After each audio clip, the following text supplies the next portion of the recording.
వలన చిరు వ్యాపారులు, వృద్ధ ఆశ్రమాల నిర్వాహకులు మరియు ఇతర అనేక వర్గాల ఇబ్బంది పడుతున్న నేపథ్యంలో సకాలంలో గ్యాస్ అందేలా కేంద్ర రాష్ట్ర ప్రభుత్వాలు చర్యలు చేపట్టాలని కోరుతూ ఇచ్చిన వాయిదా ప్రతిపాదనను తిరస్కరించడమైనది. శ్రీ పాయల్ శంకర్ గారు మరియు ఇతరులు రాష్ట్రంలో దివ్యాంగులు ఎదుర్కొంటున్న సమస్యల మీద చర్చించాలని కోరుతూ ఇచ్చిన వాయిదా ప్రతిపాదనను తిరస్కరించడమైనది. శ్రీ కూనమనేని సాంబశివరావు గారు రాష్ట్ర వ్యాప్తంగా వివిధ జిల్లాల్లోని ప్రభుత్వ స్థలాల్లో మరియు భూదాన్ భూముల్లో గుడిసెలు వేసుకొని నివసిస్తున్న పేదలకు పట్టాలు ఇవ్వాలనే అంశంపై చర్చించాలని కోరుతూ ఇచ్చిన వాయిదా ప్రతిపాదనను తిరస్కరించడమైనది.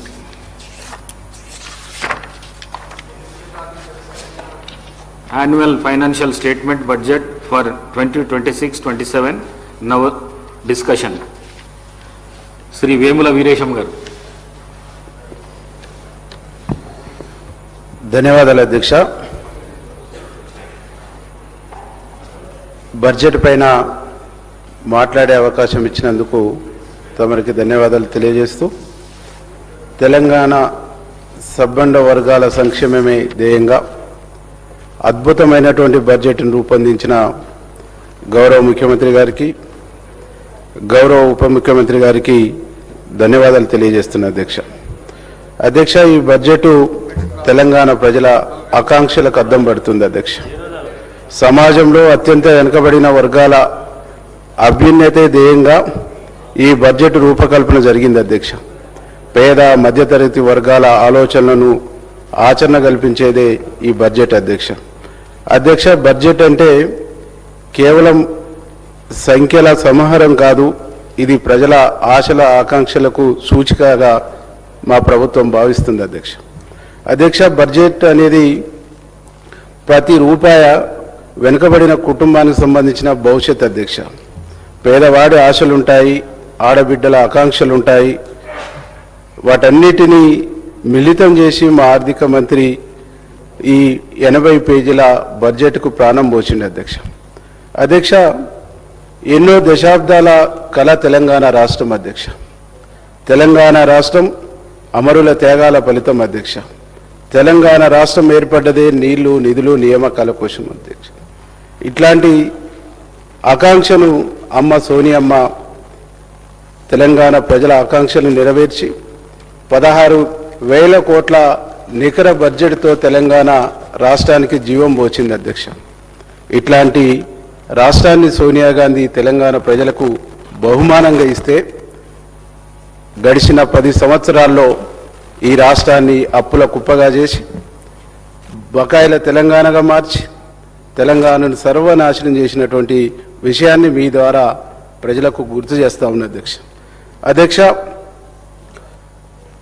నిన్న మనం చూసినాం అధ్యక్ష, ప్రధాన ప్రతిపక్షం మాట్లాడుతున్నప్పుడు ఈ బడ్జెట్ను అభినందిస్తారని చెప్పేసి అనుకున్నాం అధ్యక్ష.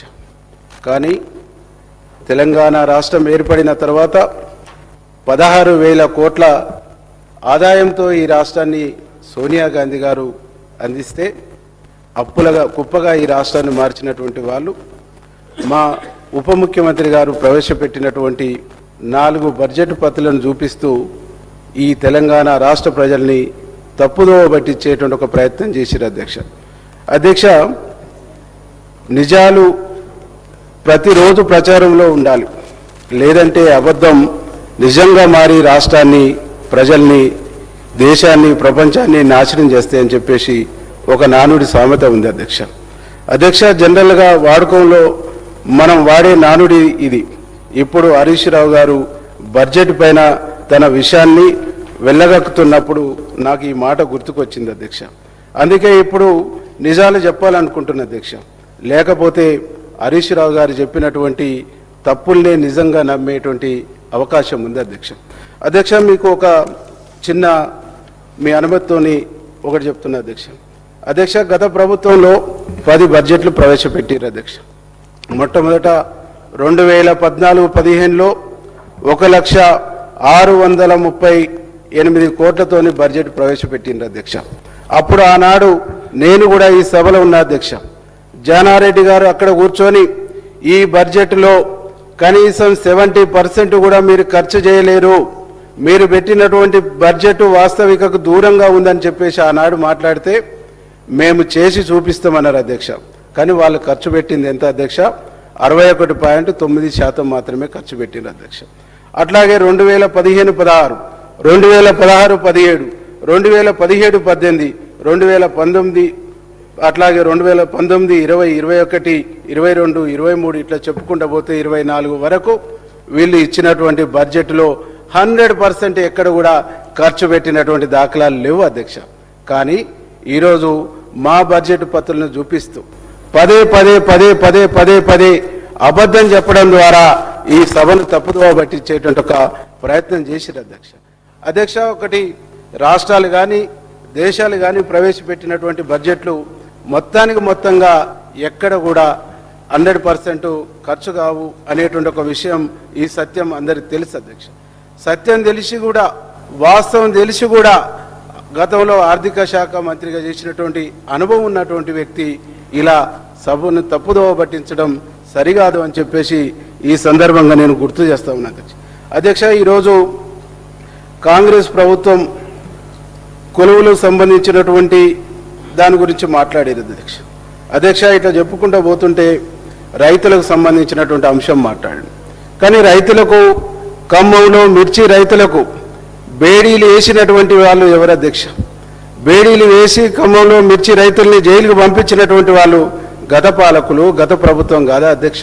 ఈరోజు దాన్ని మాకు ఆపాదించేటువంటి, మా ప్రభుత్వం మీద నెట్టేటువంటి ఒక ప్రయత్నం చేస్తున్నారు అధ్యక్ష. మాది రైతు ప్రభుత్వం, రైతు సంక్షేమాన్ని కోరుకునేటువంటి ప్రభుత్వం, రైతు మేలును కోరుకునేటువంటి ప్రభుత్వం అధ్యక్ష. వీళ్ళు గతంలో చెప్పారు రైతును రాజు చేస్తామన్నారు, క్రాప్ కాలనీలు అన్నారు.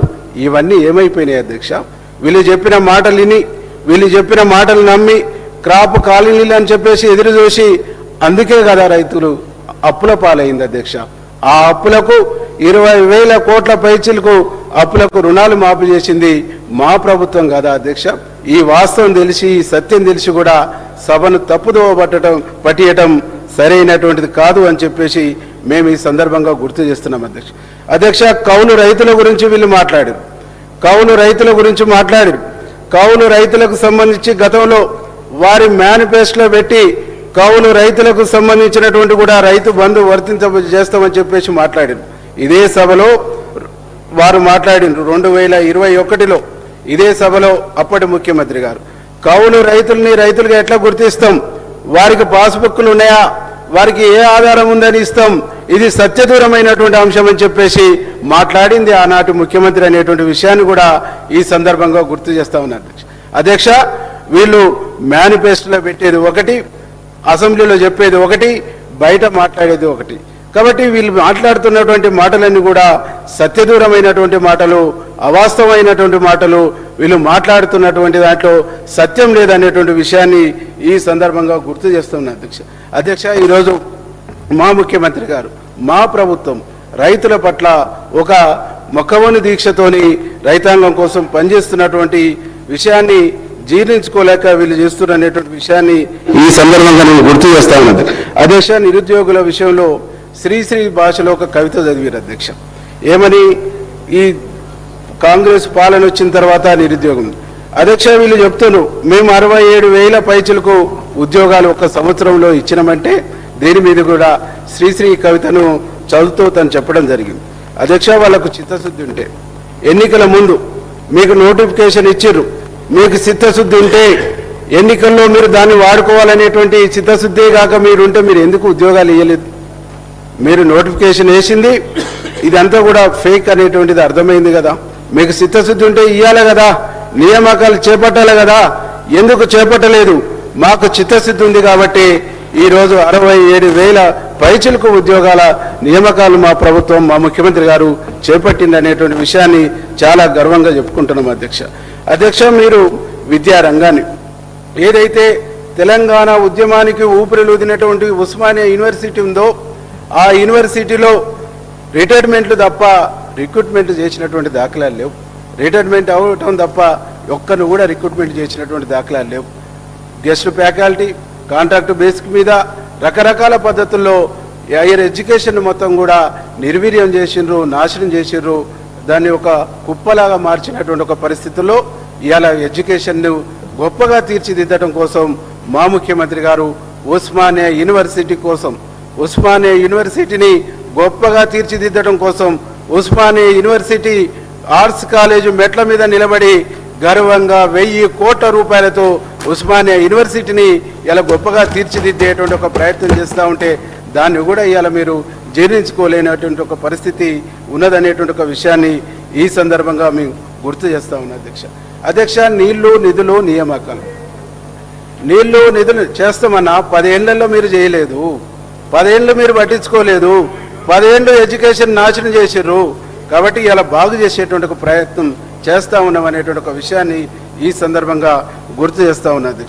అధ్యక్ష ఈరోజు ముఖ్యంగా ఇది ప్రజల కోసం ప్రవేశపెట్టినటువంటి సంక్షేమ బడ్జెట్. అధ్యక్ష ఈ బడ్జెట్లో దాదాపు 1,00,000 కోట్లపై చిలుకు సంక్షేమం కోసమే మా ప్రభుత్వం కేటాయించింది అనేటువంటి దానికి మేము చాలా గర్వపడుతున్నాం. అధ్యక్ష ముఖ్యంగా ఈరోజు సంక్షేమ రంగానికి చూస్తే రైతు భరోసా కింద 18,000 కోట్లు ఇచ్చినటువంటి ప్రభుత్వం మా ప్రభుత్వం అని చెప్పేసి గర్వంగా చెప్తా ఉన్నాం.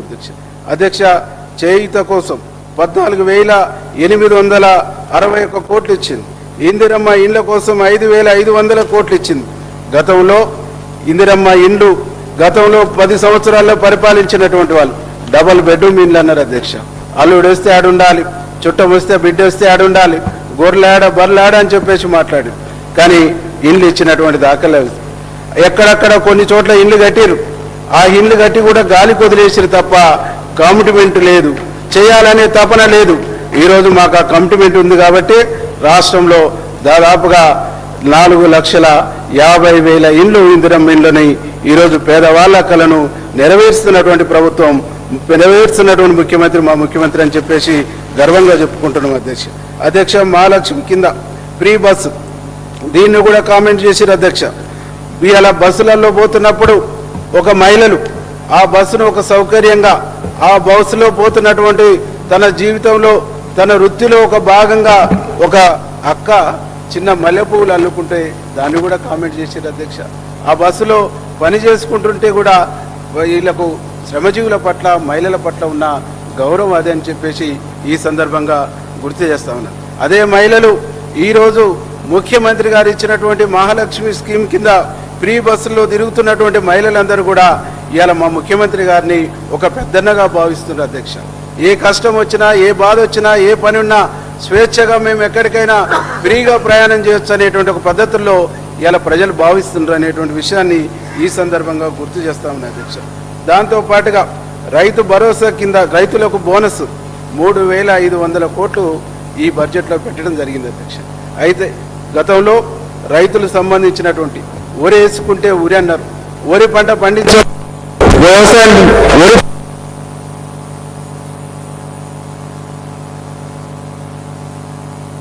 మా ముఖ్యమంత్రి గారు రైతులకు భరోసా ఇచ్చి ప్రతి ధాన్యం గింజను కూడా రేపు ఇందిరమ్మ రాజ్యం వచ్చి ప్రజాపాలన ఏర్పడిన తర్వాత ప్రతి గింజను కూడా కొంటామని చెప్పేసి కొనటమే కాదు మీకు బోనస్ ఇస్తామని చెప్పేసి ఈరోజు రైతుల్ని సన్నవడ్లు పండించమని చెప్పారు. అధ్యక్ష ఈ సన్నధాన్యాన్ని కూడా పండించినటువంటి దానికి ఒక్కొక్కరికి కింటాకు 500 రూపాయల బోనస్ ఇచ్చేటువంటి కార్యక్రమం, ఆ బోనస్ కోసం 3,500 కోట్ల రూపాయలని ఈ బడ్జెట్లో పెట్టినమని గర్వంగా చెప్తున్నాం. అధ్యక్ష దీంతో పాటు గృహజ్యోతి దాదాపు ఈరోజు గృహజ్యోతి కింద 2,080 కోట్ల రూపాయలని ఈ బడ్జెట్లో పెట్టడం జరిగింది. అధ్యక్ష ఆరోగ్యశ్రీ కోసం 1,144 కోట్లు, వంట గ్యాస్ స్కీమ్ కోసం 723 కోట్లు, కౌలు రైతులకు 600 కోట్లు, వ్యవసాయ విద్యుత్ కోసం 14,000 కోట్లు, సన్నబియ్యం సబ్సిడీ కోసం 3,000 కోట్లు, కళ్యాణ లక్ష్మి కింద 3,683 కోట్లు, డైట్ స్కాలర్షిప్ కోసం 2,170 కోట్లు. అధ్యక్ష దీంట్లో ఈరోజు మధ్యాహ్నం భోజనం సంబంధించినటువంటి దానికోసం కూడా ఈరోజు దీంట్లో నిధులు కేటాయించడం జరిగింది. అధ్యక్ష మొత్తంగా సంక్షేమ రంగానికి ఇంత పెద్ద పీట వేసినటువంటి ఈ ప్రభుత్వానికి, మంచి సంక్షేమాన్ని ఇస్తున్నటువంటి ఈ ప్రభుత్వాన్ని ప్రతిపక్షం వాళ్ళు అభినందిస్తారనుకున్నాం అధ్యక్ష. అభినందించకపోగా అడ్డగోలు ఆరోపణలు, అడ్డగోలుగా విమర్శలు చేసినటువంటి ఒక పరిస్థితి కూడా మనం చూస్తా ఉన్నాం అధ్యక్ష. దీంతో పాటుగా ఇంకా అనేక స్కీములు కూడా ఈ బడ్జెట్లో మేము గొప్పగా తీసుకురాపోయాను. ఈరోజు పేద పిల్లలు మధ్యాహ్న భోజనం, కాలేజీలో పోతున్నటువంటి పిల్లలు వారికి మధ్యాహ్న భోజనం ఇచ్చి గొప్పగా చదువుకునేటువంటి పద్ధతుల్లో ఈరోజు మధ్యాహ్న భోజన పథకాన్ని కూడా మా ముఖ్యమంత్రి గారు, మా ప్రభుత్వం ప్రవేశపెట్టిందని చెప్పేసి ఈరోజు నేను సగర్వంగా చెప్పుకుంటున్నా అధ్యక్ష. ఈరోజు కాంగ్రెస్ ప్రభుత్వం అంటేనే సంక్షేమం, సంక్షేమం అంటేనే కాంగ్రెస్ ప్రభుత్వం, కాంగ్రెస్ ప్రభుత్వం అంటేనే అట్టడుగు వర్గాల అభ్యున్నతి ధ్యేయంగా పనిచేసేటువంటి ప్రభుత్వం, కాంగ్రెస్ ప్రభుత్వం అంటేనే పేదవాడి కళల్ని నెరవేర్చేటువంటి ప్రభుత్వం, కాంగ్రెస్ ప్రభుత్వం అంటేనే ఇలా పేదవాడి అభ్యున్నతి కోసం పనిచేసేటువంటి ప్రభుత్వం. కానీ గత ప్రభుత్వం ఈ పేదవాళ్ళ జీవితాలతో చెలగాటమాడినటువంటి ప్రభుత్వం, పేదవాళ్లను అన్ని విధాలుగా దగా చేసినటువంటి ప్రభుత్వం, మోసం చేసినటువంటి ప్రభుత్వంగా ఈ సందర్భంగా తెలంగాణ రాష్ట్ర ప్రజలు భావిస్తున్నారని చెప్పేసి నేను ఈ సందర్భంగా గుర్తు చేస్తా ఉన్నది అధ్యక్ష. ఈరోజు అమరుల త్యాగాల సాక్షిగా తెలంగాణ ఏర్పడ్డదని పదే పదే చెప్పే వీళ్ళు అమరులను కూడా మోసం చేశారు అధ్యక్ష.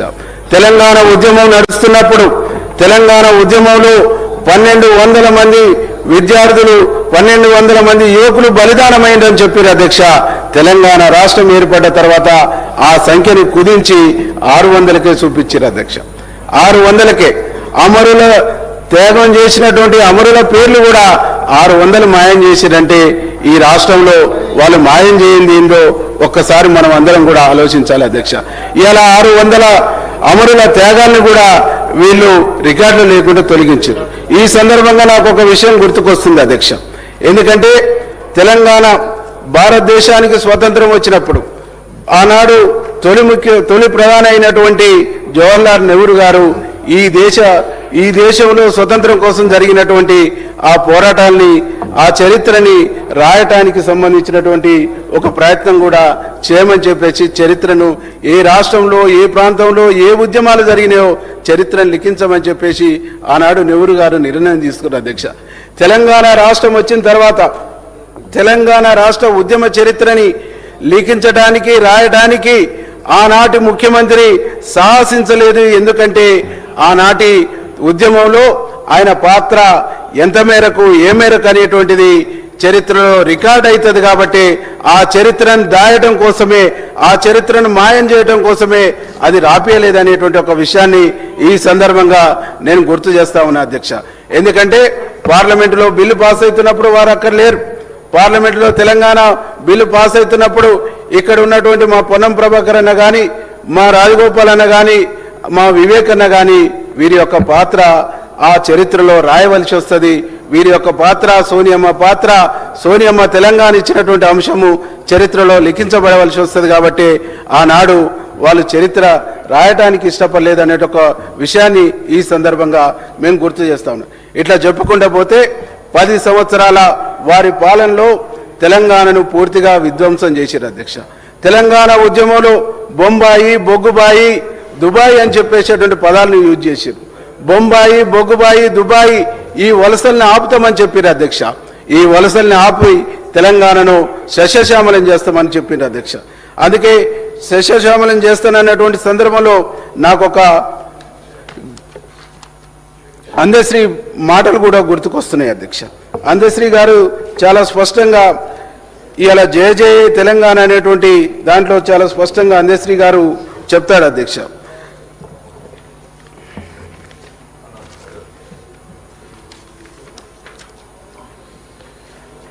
పచ్చని మా గానాల్లో పసిడి విసిరిలు నిండాలి, సుఖశాంతులతో తెలంగాణ సుభిక్షంగా ఉండాలి, స్వరాష్ట్రమై తెలంగాణ స్వర్ణయుగం కావాలని అధ్యక్ష. అందశ్రీ గారు కోరుకుంది స్వరాష్ట్రమై తెలంగాణ స్వర్ణయుగం కావాలన్నారు. కానీ అక్కడ ఎవరు స్వర్ణయుగం అయింది అధ్యక్ష? తెలంగాణ అయిందా? కొంతమంది వ్యక్తులు స్వర్ణయుగం అయిందా?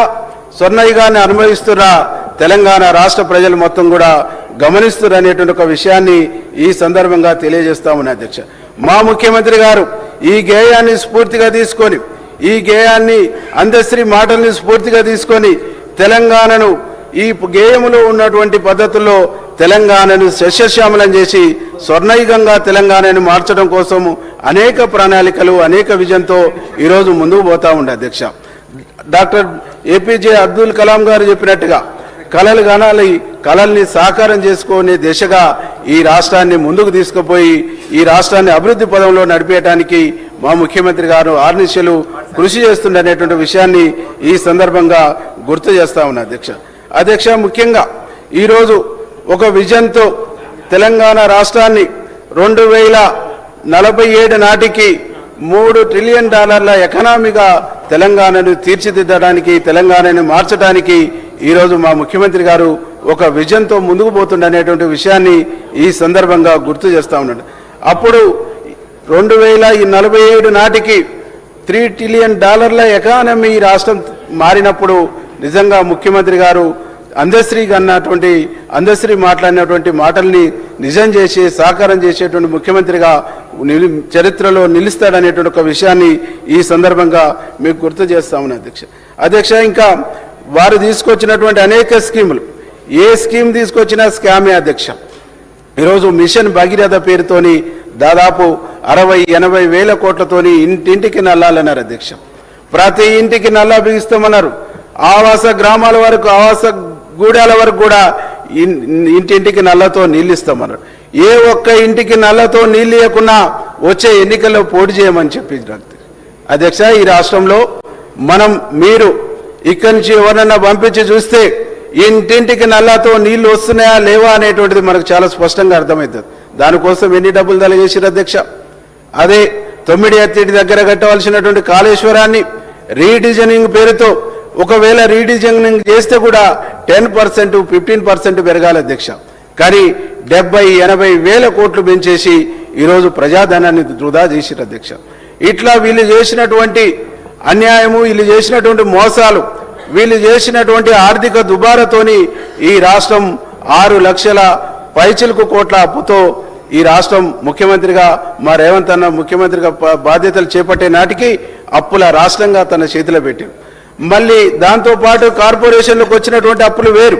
ఇవన్నీ కలిపితే కూడా 8 లక్షల కోట్ల పైచిలకు అప్పులతో ఈ రాష్ట్రాన్ని తన చేతిలో పెడితే తను శక్తివంతుడు, ధైర్యవంతుడు కాబట్టి ఈ అప్పుల భారాన్ని మోస్తూ కూడా ఈ రాష్ట్రాన్ని చక్కదిద్దాలి, ఈ రాష్ట్రాన్ని బాగు చేయాలి, ఈ రాష్ట్ర ప్రజలను అభివృద్ధి పదంలో తీసుకుపోవాలి, ఈ రాష్ట్ర ప్రజలకు సంక్షేమాన్ని అందించాలి. ఇది నా బాధ్యత.